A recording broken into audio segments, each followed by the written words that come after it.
to our October. I had to remind myself what month it is, our October Children's and Women's Research Lunch and Learn. Really excited about the topic today. But before we get started, I just want to mention a quick technical change. This format, we're not using the webinar format anymore. This is a regular Zoom meeting. And so with that, you'll see that we don't actually have a Q&A function anymore. So please do just use the chat function for any of your questions or concerns. Feel free to direct message me if you have questions later on that you would like to remain anonymous, and I'm happy to ask them on your behalf. I want to acknowledge today on this beautiful, it's kind of cloudy, but there were cotton candy skies this morning that my 4-year-old daughter was elated by, that I'm joining today on the territories of the Coast Salish people, specifically the Musqueam, Squamish, and Tsleil-Waututh First Nations. And I want to acknowledge with gratitude and respect just thankful for the caretakers of this land, of these lands, past and present, and future generations, and welcome us all and invite us all into the fall as we hopefully tuck into the colder weather and emulate our bears that surround us with hibernation and soups and stews.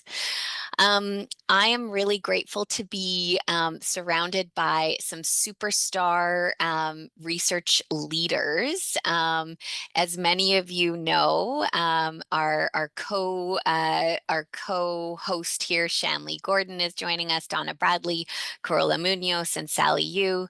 I'm going to introduce each one of them just really briefly. Shanlea is the Senior Research Manager with the Clinical Research Support Unit at BC Children's Hospital Research Institute. And Shanlea is also the Research Manager at the Families in Recovery Unit at BC Women's Hospital and the WHRI. Shanlea oversees a team of 17 research staff within the CRSU, including research assistants, coordinators, and managers who support a wide range of clinical research projects and teams. Shanlea is passionate about advancing equity in clinical research and brings this commitment into her leadership by fostering supportive staff environments and prioritizing staff professional development. Donna Bradley is our special UBC guest today. Donna is the HR manager for the UBC Department of Obstetrics and Gynecology, and has been in that role since 2019. She manages all staff recruitment, reappointments, terminations, and performance management. Donna has been at UBC for almost 15 years and has worked in a wide variety of departments and roles. She's passionate about customer service, making sure that both faculty and staff have the information and support they need in a timely manner. Sally Yu is the HR coordinator at the BCCHR. Sally supports 120 administrative staff of BCCHR.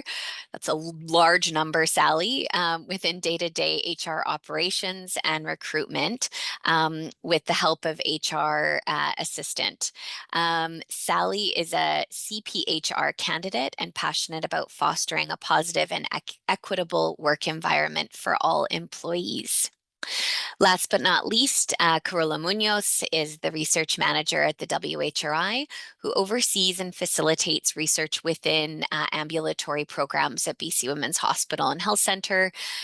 Carola has worked here since 2016 and brings experience in women's health research from areas including myalgic encephalomyelitis, perinatal health, specialized gynecology, and much more. She leads a team of dedicated research staff, including research assistants and coordinators, and volunteers who support a diverse portfolio of research projects across BC Women's clinics. Carola is also dedicated to creating a supportive and collaborative environment and finds joy in mentoring her team, whether it's developing new skills, advancing in their careers, or pursuing academic goals.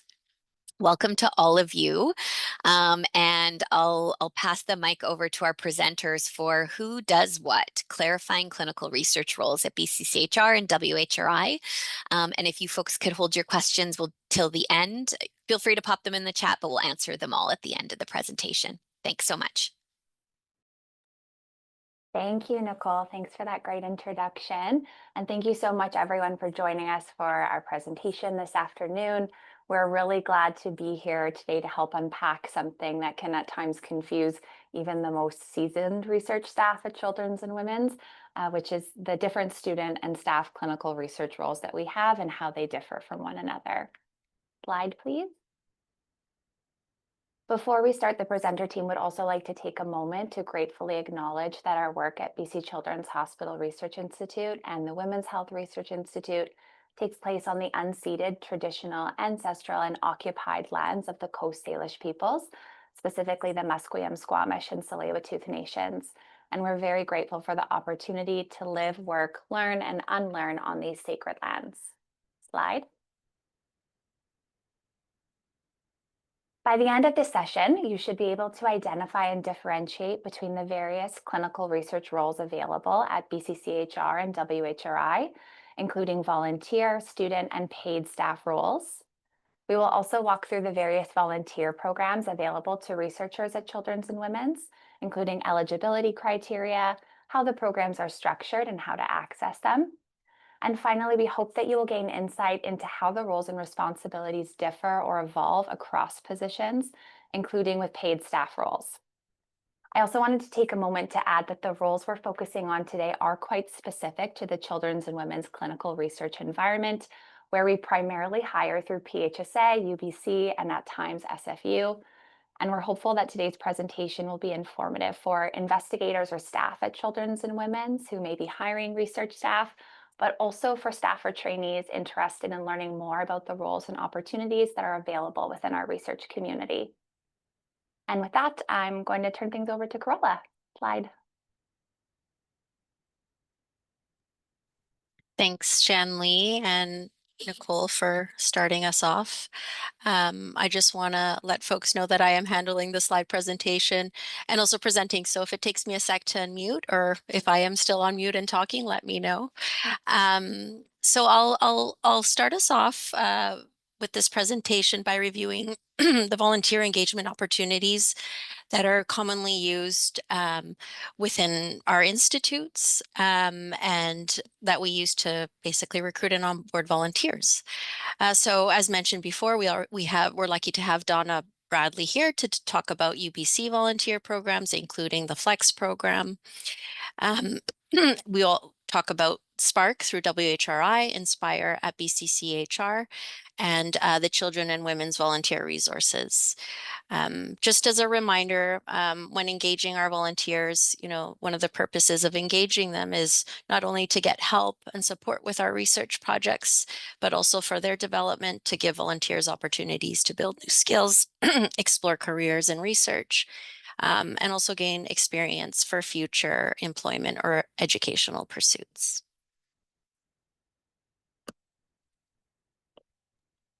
So I'll hand it over to Donna. Thanks, Carola, and hello, everyone.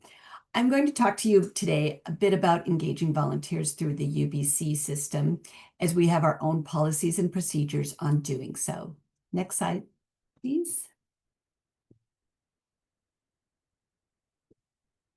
At UBC, there's two formal volunteer programs, the Flex and the Go Global program, and there are standard volunteers that aren't part of either of those.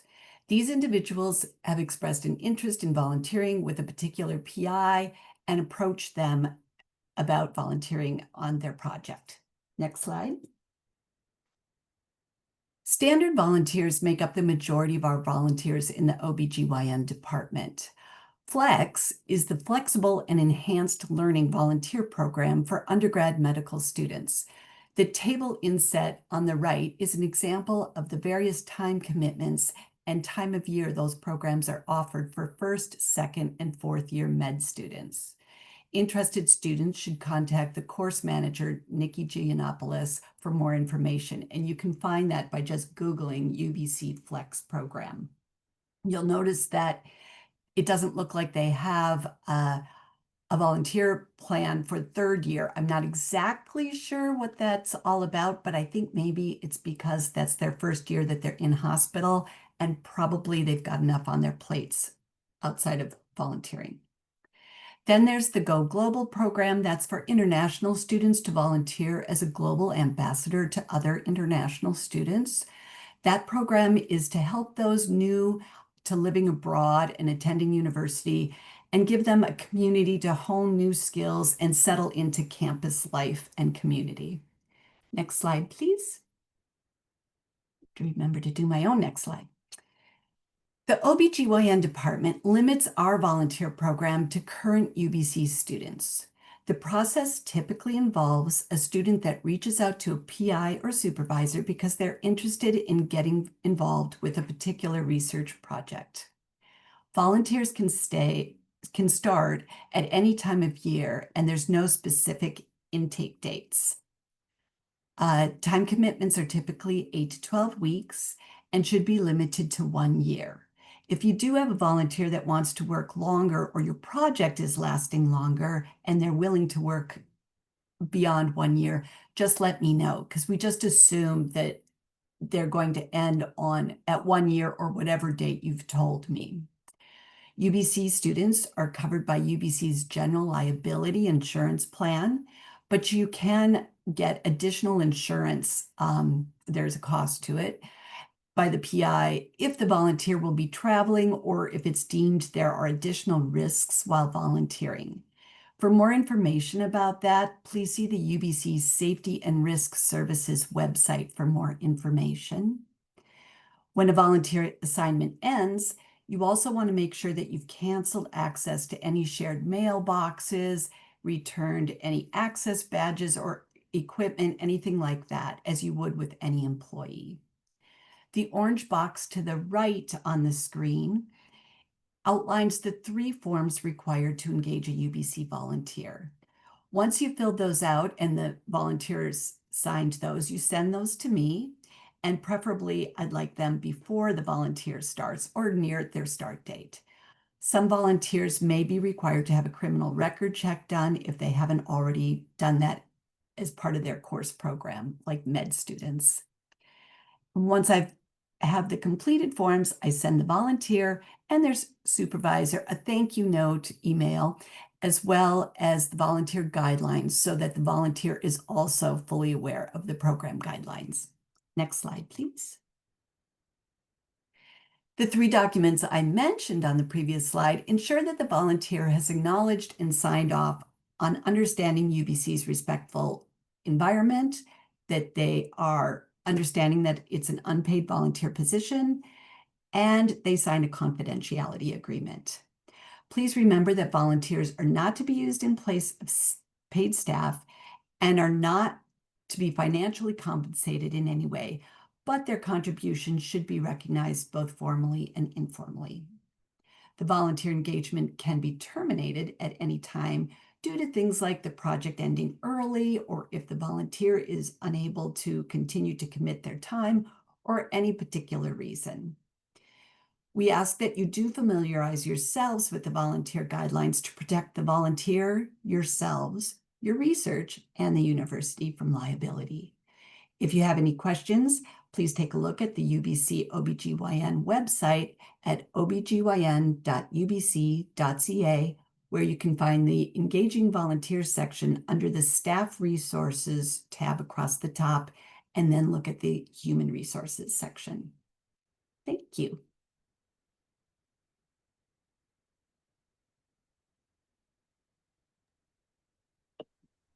Thanks, Donna. Next, I'll be talking about engaging WHRI volunteers through SPARK. So SPARK stands for Student Program for Advancing Research and Knowledge in Women's Health. This was launched earlier this year in January.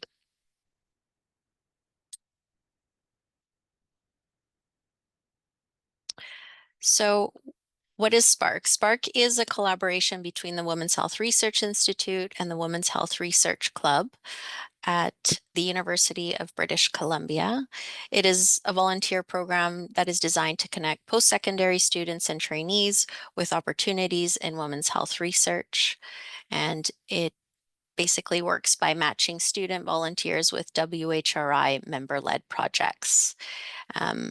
One of the main reasons Spark was established was to bridge the gap in research opportunities for undergraduate students.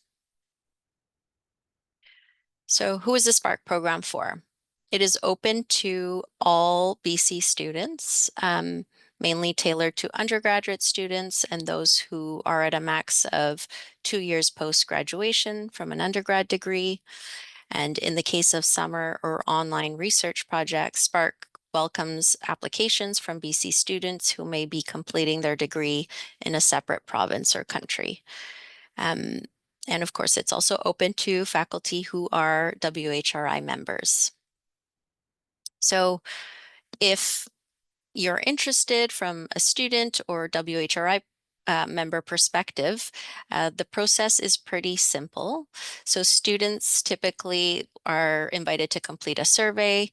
The type of information collected includes academic background, their affiliations, research interest, availability, and the consent to be contacted for opportunities. And then this data forms part of the Spark database and allows the administrators to match research interest and availability with relevant opportunities. In parallel, WHRI members are invited to submit their interest for support for volunteers. So they would submit a brief description of their research project, outline time commitments and specific requirements, and then email this information to WHRI volunteers at cw.bc.ca. Once there's this information built into the database, essentially opportunities are shared with students. And then if there is an interest and a match made, students and faculty are connected. And then the research experience starts. So having a look inside of the parameters and what it involves. So the time commitment is around 10 hours per week. The duration may vary. Typical tasks include literature reviews, assisting with participant recruitment, social media content curation, supporting a PhD or master's student with their project over an academic term or for a year over the summer. What's really great is that it's not limited to UBC students only, so this is an alternative. And as mentioned, it is tailored for undergraduate students or folks who are just 2 years, around the 2-year post-graduation mark. Opportunities for Spark volunteers. So they are invited to present preliminary research results at the annual Women's Health Undergraduate Research Conference. There's also a mentorship program that pairs students with graduate or medical students in the field. This is open to all BC students. And in fact, if an individual is from BC but is completing their undergraduate degree in another province, they would still be eligible for summer research opportunities within Spark. There's also many networking events that links students with professors and PIs. So if you do have any questions or would like more information about Spark, please contact WHRI volunteers at cw.bc.ca.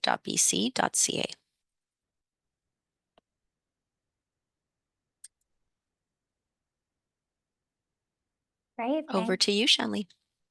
Thanks so much, Carola.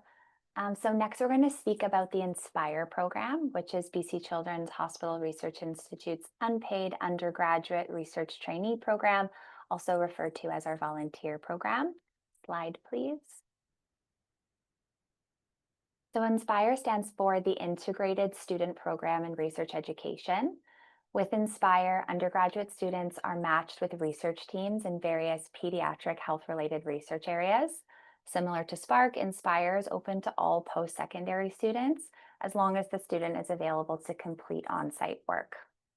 There is an online application process wherein the research team will submit information about their project and tasks that they're looking for support with. Project details are then posted and prospective Inspire trainees apply to support specific projects. From there, top applicants are interviewed and selected.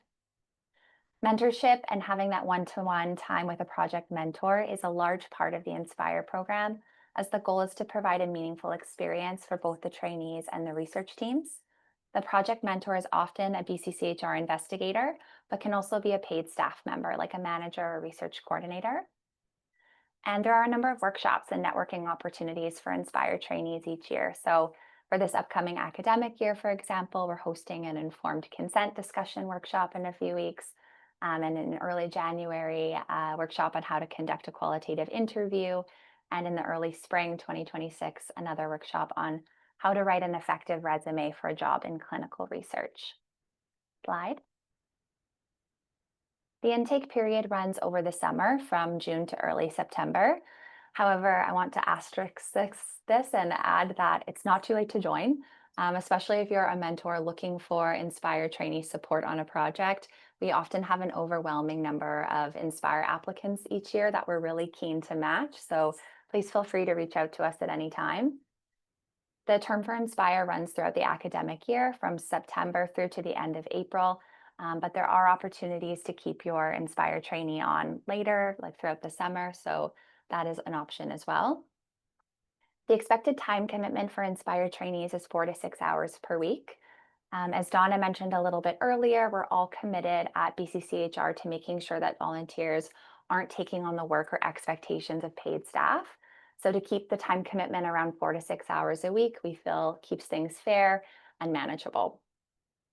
Tasks that an Inspire trainee can help support will really range depending on the needs of the project, but might include literature reviews, medical chart reviews, data entry into REDCap or data cleaning, transcribing or cleaning transcripts, and informed consent discussions with patients and families at BC Children's Hospital, but specifically for low-risk observational studies. So in other words, not high-risk studies and not clinical trials. We have an amazing Inspire coordinator. Her name is Nancy Norton, who supports all of the general onboarding for the Inspire program. This is a huge amount of work for Nancy, but it's really a big bonus of the program, as Nan ensures that all of the Inspire trainees get their badges, their email addresses, they have access to our hub site, they've completed their criminal record check, TCPS2, etc. I'll note that research teams are responsible for their own project-specific onboarding, however. So if your volunteer needed Cerner access or other project-specific access or training, this would be up to the mentor. I also just wanted to flag that each year there are 2 paid Inspire studentships awarded to trainees with demonstrated financial or equity-based needs. And this is run through the UBC Work Learn program, which we'll talk a bit more about shortly. Slide, please. This is Nancy, our Inspire coordinator, fearless leader. And if you had any questions about the Inspire program, please feel free to contact us at the email listed here. And with that, I'm going to turn things back over to Carola.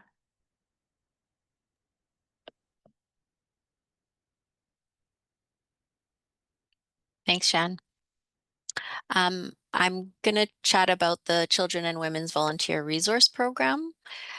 So they're essentially responsible for the recruitment, selection, and assignment of volunteers for a variety of patient and service-based areas within children and women's. As a volunteer recruitment option, this is more suitable for PIs or supervisors who are not able to engage volunteers through some of the other programs that we've already discussed. And so typically what we see is that a research team has already identified a potential research volunteer, or a volunteer has reached out to a group that they would like to volunteer with. And so this is when we engage with CW Volunteer Resources. The PI must complete a volunteer request form in advance of the desired start date, and that form will request information such as the purpose of the volunteer opportunity or the project, the schedule, time commitment, duration, duties, responsibilities, qualifications required in the role, training provided, and then the volunteer resources staff will also set up a time to discuss, review, and finalize volunteer assignment descriptions, and they do assist with the onboarding process to a certain extent. They'll conduct reference checks, ensure that the criminal record check is complete, and other privacy and confidentiality courses are administered through them. There is an online application and interview process, which is facilitated by the CW Volunteer Resource Team. And similar to Inspire, the research team supports orientation and any training that is specific to being involved on that project or working with that specific team. The time commitment is 4 to 6 hours per week. The duration may vary, and typical tasks include literature reviews, data entry, cleaning, administrative research support, assisting with scheduling participant visits. And as Shanlea has already mentioned, again, in this cases, volunteers should not be used in place of paid staff. And yeah, just to note that all volunteers must obtain a criminal records check.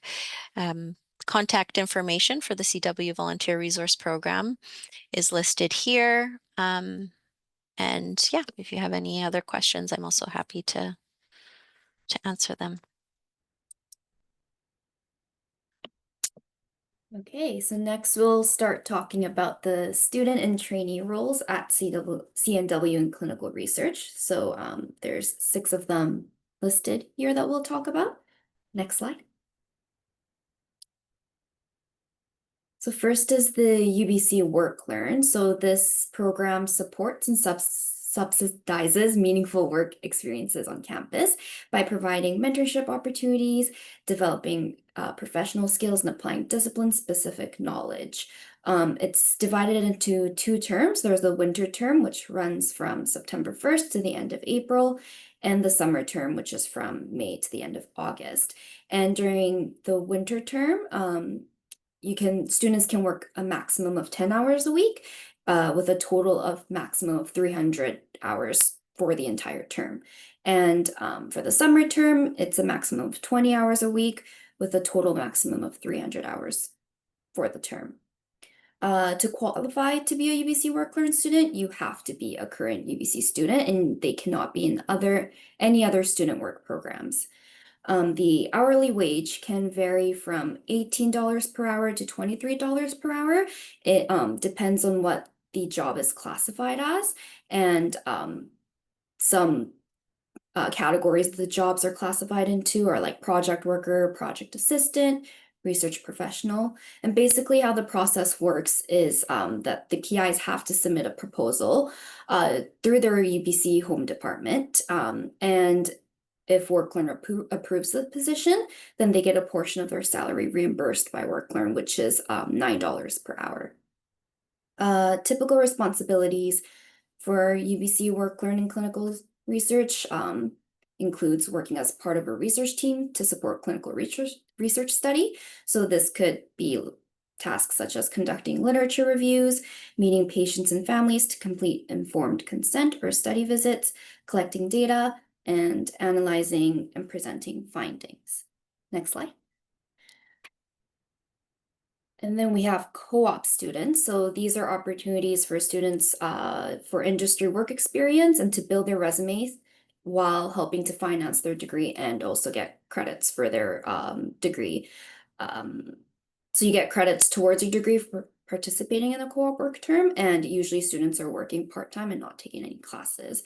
So and to qualify for these positions, students must be registered in a co-op program at a post-secondary institution. And hourly wage is usually minimum wage and above. It depends on the industry and the level of responsibility. And I've seen hourly wages vary from like minimum to about like $21 to $22 per hour.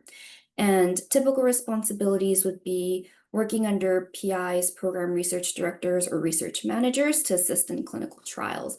So such as reviewing charts, data collection, patient tracking, identifying incomplete data collection, maintaining and organizing study patient logs, calling families of enrolled patients to arrange follow-up visits, and reviewing data results with the PIs. Next slide, please.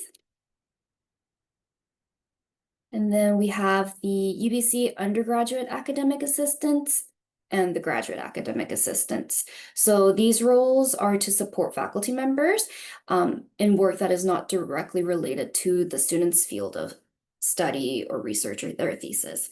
And the maximum hours that they can work while in these positions are 12 hours per week. And to qualify, they must be a full-time UBC student. So that means they have to be registered in a minimum of 9 credits per term for undergrads, or register in a full-time thesis course for grad students. And the hourly wage varies again from minimum wage and above, and they are part of the QB 2278 employment group. And responsibilities are kind of similar to the ones that we talked about before. And these positions are less common, but it's a good resource for PIs if they wanted to hire a student, but they didn't get work-learn funding, or the student is not in a co-op program. So it's a good resource for them when they want to hire a student to work and support their study or clinical research. Next slide. Great, thanks, Sally. So another type of student placement in clinical research that we support at Children's and Women's Campus is through directed studies courses through a number of different universities. These are typically fourth-year undergraduate students, or occasionally third year, who take on a research project for academic credit rather than a paid role. In these placements, the student identifies a faculty supervisor who's responsible for defining the scope of their research project and also for overseeing their progress and providing a final evaluation for their course at the end of the term. Because directed studies are tied directly to the student's degree requirements, the students do have larger weekly time commitments to work on their research project. The requirements for directed studies can really vary depending on the institution, the department, and the course. So in this table here, we've provided a couple of examples to illustrate how these placements might look in practice at Children's and Women's. So in UBC's biology program, for example, intake for terms 1 to 2 is due September 10th. The output for the directed studies is a minimum 10-page written report plus an oral presentation. The student works on average 8 to 10 hours per week, and they earn 3 credits per term up to a maximum of 6 credits per supervisor. The integrated science programs at UBC has similar intake dates, so with terms 1 to 2 due on September 8th. A written report and oral presentation are also required, but the length of the report is not specified with the integrated science program. The student is on average expected to work 12 hours per week on their project, and again, they earn 3 credits per term. SFU's psychology program has intake for their spring 2026 directed studies term due on January 5th. The output is described as a substantial written report, which is evaluated by their faculty supervisor. SFU's psych program does not outline the average weekly commitment in the same way that UBC does, but note that the student is required to work a minimum of 3 hours per week, and also that a weekly 1-hour meeting with the supervisor is mandatory. And they also earn 3 credits per term. And with that, I'm going to turn things back over to Carola.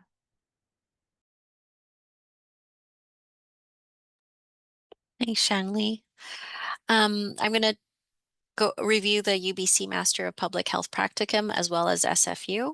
So for those who are not familiar with what a practicum involves, it's usually a practice-oriented field experience designed to give students an opportunity to apply academic public health concepts, methods, and theory in public health settings, to learn practical skills and to develop problem-solving techniques in a supervised experience. So UBC offers practicum to their students. This is a 12-week supervised field experience. The supervisor or the site completes the UBC MPH site requisition form. Supervision, in terms of like details of supervision, the MPH practicum supervisors should have relevant experience, public health training, and ideally an academic affiliation. There's also an opportunity to have a co-supervisor who may support the day-to-day work or serve as an academic mentor in community settings. So this is an unpaid opportunity. Students receive 6 credits towards their MPH. And while it is an unpaid opportunity, and it's, you know, financing is not required, or it might not be feasible.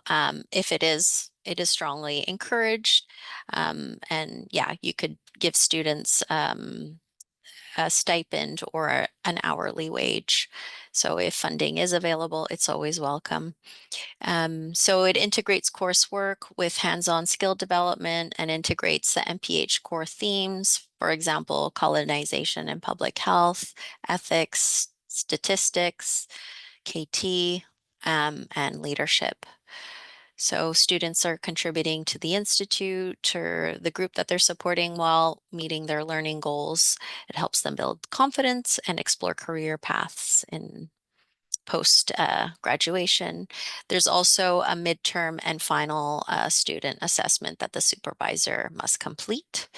The term options for engaging a practicum student through UBC MPH are 3. So May to August, September to December, and January to April. So I would guess that a couple of months before you're hoping to engage, you reach out to the program and complete the site requisition form.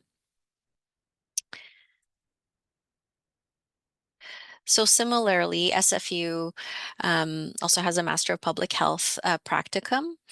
Students undertake a research project that supports organizations in their work while also expanding their skills and knowledge base.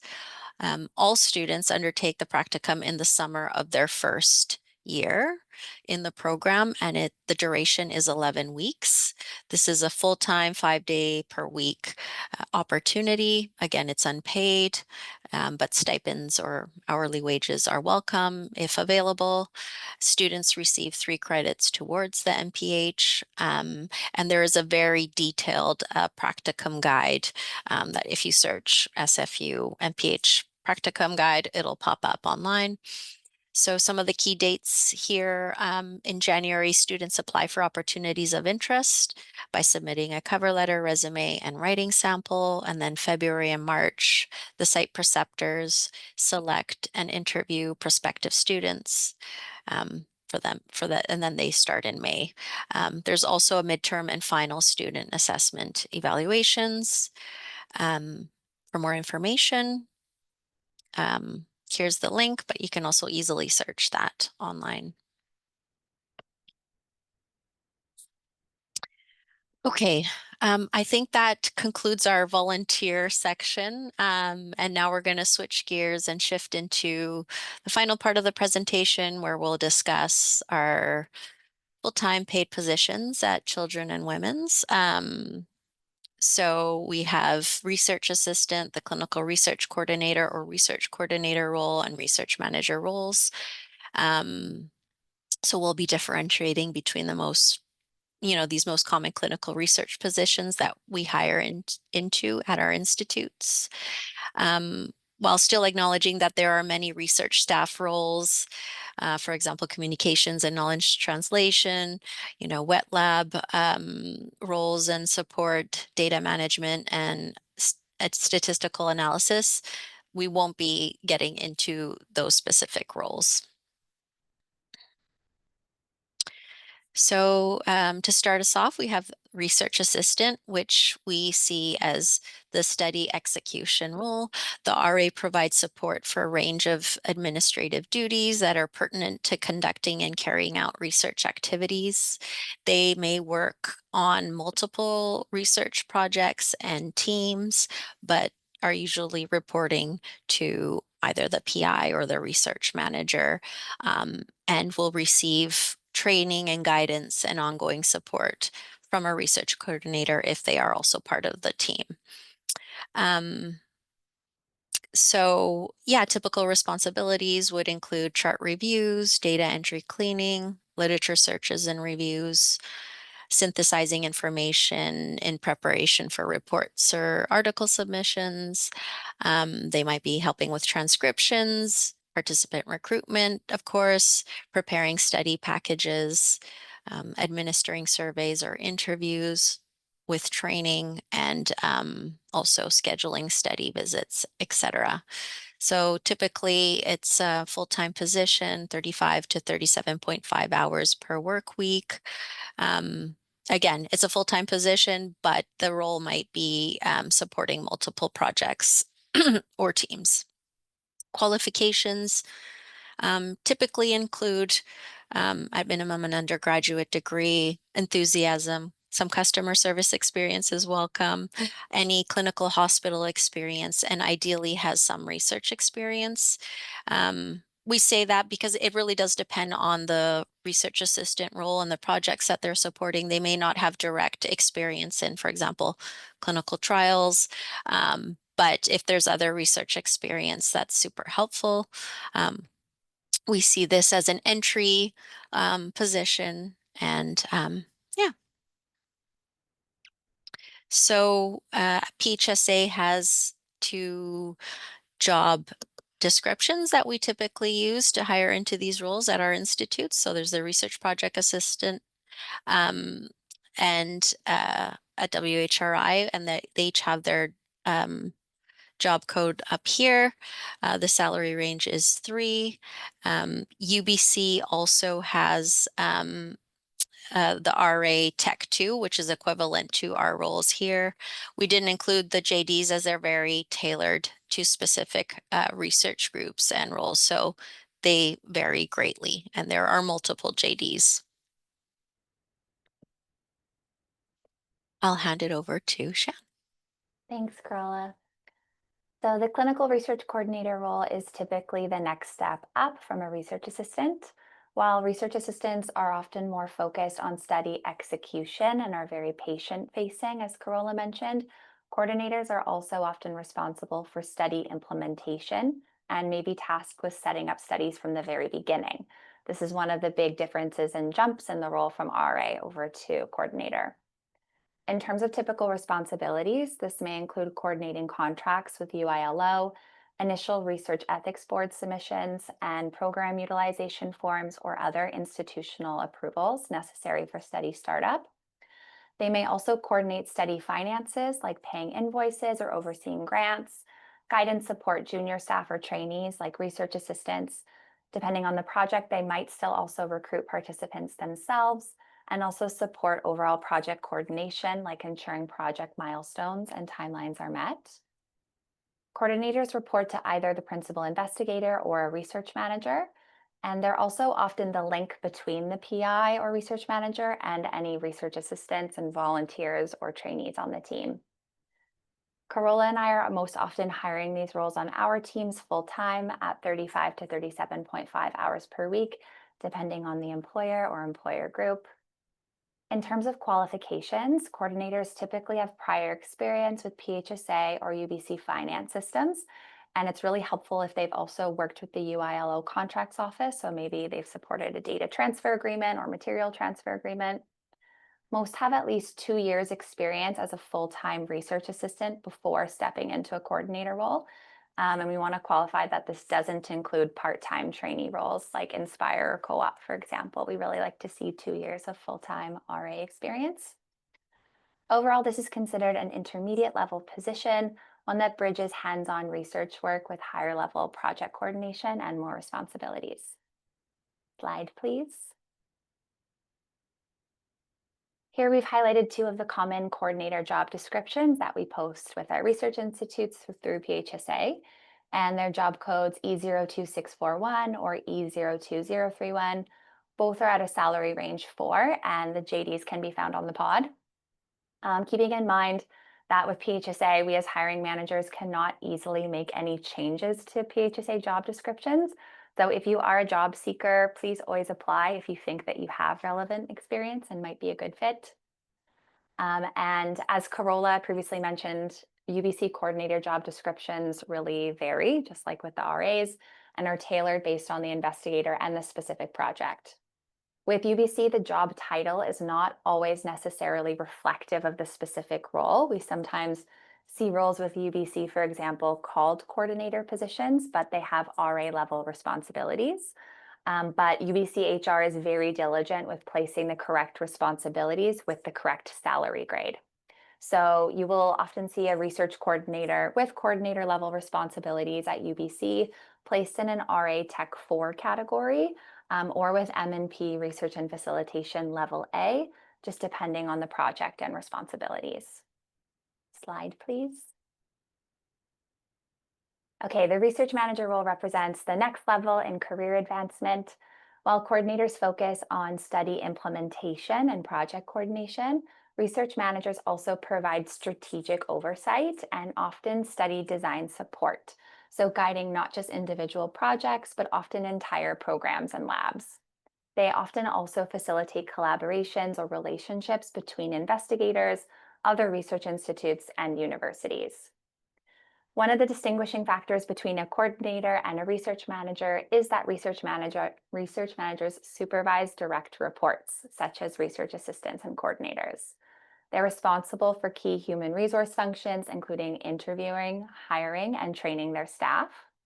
They're also responsible for performance reviews, as well as staffing agreements and, when necessary, terminations. Research managers at Children's and Women's are also often responsible for program or study budget setup, monitoring and forecasting, ensuring that research programs can stay financially sustainable. Many research managers also contribute to grant and report writing and may provide input on study design or protocol development, where we typically don't have research coordinators drafting study protocols and supporting project design. Research manager roles are often full-time positions, generally 35 to 37.5 hours per week. Though in practice, we wanted to asterisk this as well and note that the workload can extend beyond standard hours and require more flexibility just due to the level of responsibility.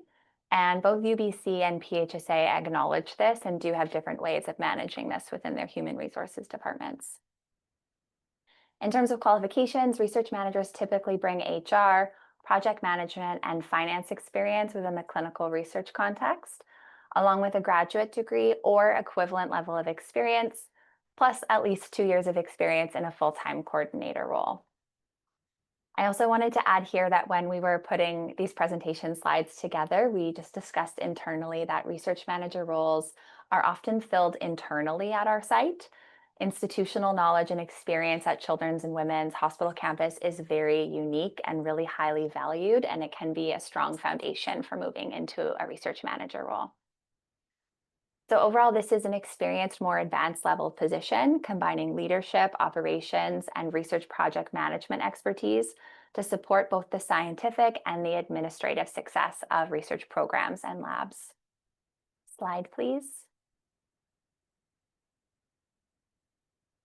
Here we've highlighted an approved research projects manager job description with PHSA at Children's and Women's. It's job code E02022 and at a salary range 7, and can also be found on the pod.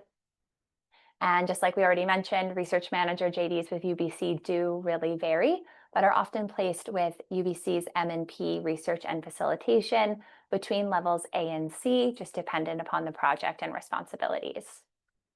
Slide, please.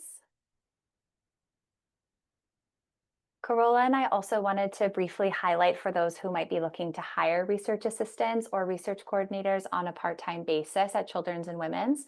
Our research institutes do have programs that can support you with this. So on the BC Children's side, we have full-time onboarded and trained research assistants and coordinators with the Clinical Research Support Unit that can be deployed to support your research part-time. And I've listed hourly rates here. I see some of them on the call actually, so hello. And please feel free to get in touch with me if you have any questions about the CRSU or this program. And I'll turn it back over to Carola to explain the WHRI side of things.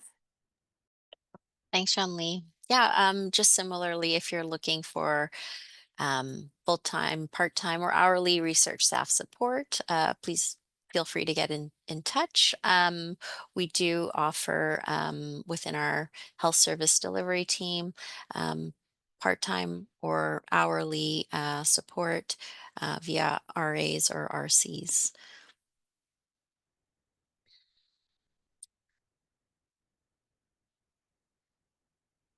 So I think this concludes the content of our presentation. I just wanted to thank my co-presenters. It's been great to be able to present this information to everyone, and also to those attending. Thank you for being here. If you have any follow-up questions that we may not be able to address in the next 10 minutes, feel free to reach out. Our contact is listed here. And I think, yeah, I think we can open up to questions. Wonderful. Thank you for this presentation. I bet it looks like you put a lot of work into into the JDs, the salary ranges, the tables. I learned so much about the student placements, and yeah, really, really appreciate all the time you put into this. One of the questions, I'm sure we'll have others that pop into the chat. And as a reminder, folks who joined late, just feel free to message me directly if you have any questions that you'd like to ask anonymously. It looks like we have a question about what opportunities exist for students who don't go to UBC. This person is a public health student at UVic. Where should they go if they want to? So for the volunteer opportunities, we did mention Spark. If you're interested in women's health research, that would be a great one. It's open to BC students. The other option, as I mentioned, was the Children and Women's Volunteer Resources. So, I mean, you wouldn't go there, but if there is a specific research team that you're interested in working with locally, that would be a great way to set you up. Shanlea, I don't know if you have any other recommendations. Yeah, I'll also just tack on to that for undergraduate students who aren't attending UBC, there are still also co-op programs. It just depends on your institute. So I'm not sure if UVic offers co-op, but they likely do, as well as the directed studies option where you can participate in clinical research and get credits as part of your degree program. And then just in terms of entry level roles, that would be research assistant. Yeah, I think if your program does have a practicum, I think it depends on where you're interested in having your practicum as well. So, but Sukhman, does I think there should, if your university has a practicum, I wonder if that your practicum should have a contact person within it.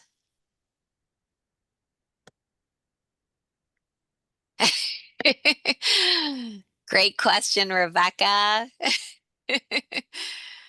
Who Who wants wants to go start? first?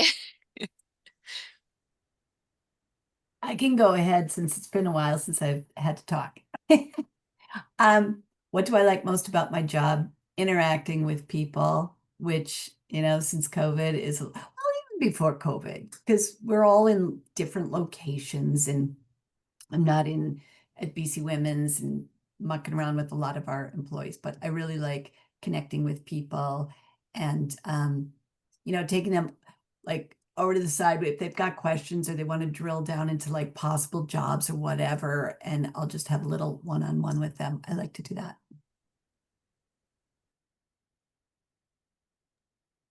I can go next. So my favorite part about my job, I guess there's probably a couple of things. So I'm in a research manager role. One of my favorite things is supporting and uplifting the staff on my team and ensuring that they're feeling really good about their own professional development and career growth. And then I think more generally, just in terms of working in clinical research, something I really enjoy about it is that it's very, you're never going to be bored. It's very fast paced. You're constantly learning. There's always new things that come up, even if you've been working here for like 10, 15 years. There will be something new that you learn maybe every week. So I really enjoy the fast paced and learning forward environment. I'm happy to go next. Yeah, I agree, Shanlea. I think you've identified a lot of key things that I enjoy about my job as well. It's never boring. I really enjoy working at the WHRI. I've been here for almost 10 years. It's a great group of people, and yeah, it's just great to see the breadth and of research that's happening on site, and the passion that everyone brings to the table. And as a research manager, all of our motivated staff, who really care about the work they're doing, and also work hard towards developing professionally. It's really nice to see that. I guess I can go. Yeah, I guess working in HR, just like Donna said, interacting with people and just like the variety of tasks. There's just so much to do and it just keeps things interesting. I'm always learning, and every day there is something new and I'm learning. It's different every day. So yeah.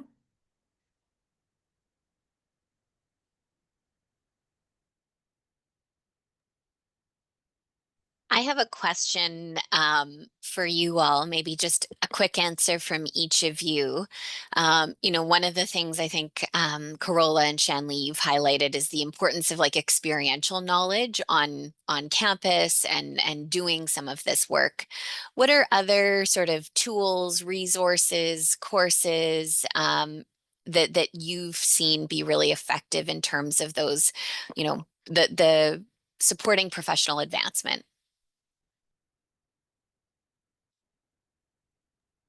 I don't know, Carola, if you have some ideas as well. There's a couple that come to mind. So one is called Can Train. So they're modules to support understanding of research staff who are working in the clinical trials space, but it's also really relevant to those who are not working in clinical trials. There's a great module about informed consent discussions, for example. UBC's continuing education online website has some great online courses that are targeted also to specific research areas. So if you know the area of research that you're interested in, there's some great courses there for you to learn and grow. The pod at PHSA, through the Learning Hub, has some great courses. There's a leads competency course for those who are interested in leadership or management positions. It's really interesting. I've taken it before. It's a few hours, but it's worth the investment, I think. I'll also say that I see Siobhan Hughes is on the call, and her and Jennifer Clayton have recently or are soon to be rolling out a data management training program for new staff at Children's and Women's, which is really exciting. And there's also going to be a new training program that Sarah Durkovan helped me put together for how to conduct informed consent discussions, specifically at our campus, just acknowledging the intricacies of working on a women's health and maternal and pediatric site. So those are some ones I would recommend. There you go, Siobhan. It's a quiz. It's a quiz video and quiz, about 20 to 30 minutes. And it's live. Yeah. Great resources. That's really great to hear about the informed consent, Shanlea.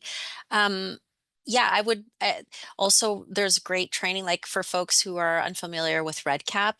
REDCap offers great tutorials and online learning opportunities.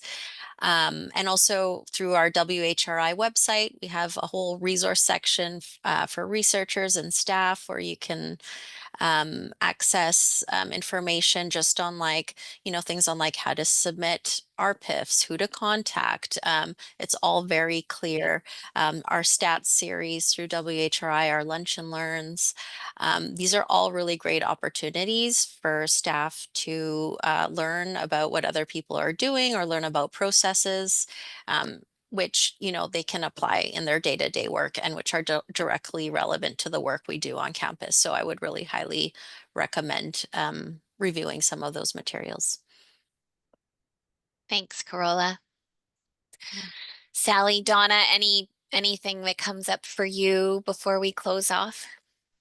I would just say, I mean, we do look for like organizational history and understanding of UBC systems, but also if they've held a PHSA job or, they still know how all the different organizations work together. That will, jettison them as far as like onboarding more quickly, that sort of thing, instead of somebody that's raw and knows nothing.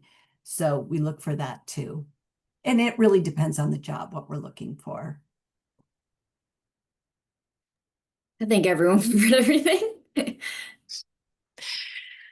Thank you all. We really appreciate everyone showing up today. Thanks to the four of you for this incredible detailed presentation. It'll be up and live on both of our respective Vimeo and YouTube channels. And just a note that next month we'll be doing the Lunch and Learn during Digital Health Week. And so the theme will be digital health focused. And so we're really looking forward to seeing you there on November 19th. Thanks, everyone. Enjoy the rest of your day. Thank you. Thank you.